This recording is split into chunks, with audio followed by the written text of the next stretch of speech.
అన్నట్లుగానే MP ఎన్నికల్లో BRS పార్టీని బంద్ పెట్టామని ఎమ్మెల్యే మేఘారెడ్డి చెప్పారు. లోకల్ బాడీలో సైతం కాంగ్రెస్ పార్టీదే హవా కొనసాగుతుందన్నారు. నాగర్ కర్నూలు ఎంపీగా గెలిచిన మల్లు రవి విజయోత్సవ ర్యాలీలో వనపర్తి ఎమ్మెల్యే మేఘారెడ్డి పాల్గొన్నారు. నాగర్ కర్నూలు పార్లమెంట్ నియోజకవర్గ పరిధిలో బీఆర్ఎస్ పార్టీ మట్టి కొట్టుకుపోయిందని, కారు పార్టీని 100 అడుగుల లోతులో బొంద పెట్టామని మేఘారెడ్డి ఎద్దేవా చేశారు. బీఆర్ఎస్ పార్టీకి 43,000 వచ్చినాయి.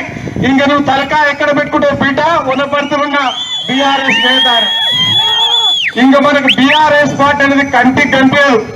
ఈ మధ్యకాలంలో వనపర్తిలో మొన్న ఒక 4-5 రోజుల కిందట అమ్మ తెలంగాణ ఇచ్చిన సోనియమ్మను అవమానపరిచిన ఈ వనపర్తి నేత వనపర్తి ప్రజలకు క్షమాపణ చెప్పాలి, తెలంగాణ ప్రజలకు క్షమాపణ చెప్పాలి.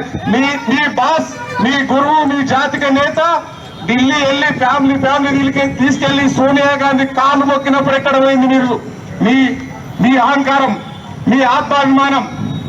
దాంతో పాటు అసెంబ్లీ సాక్షిగా రికార్డెడ్ గా అమ్మ సోనియా గాంధీ ఇచ్చిన తెలంగాణను ఒప్పుకున్న మీ కేసీఆర్ గారు మళ్ళీ నువ్వు ఎట్లా మాట్లాడినావు? నీకేం నైతికత ఉంది?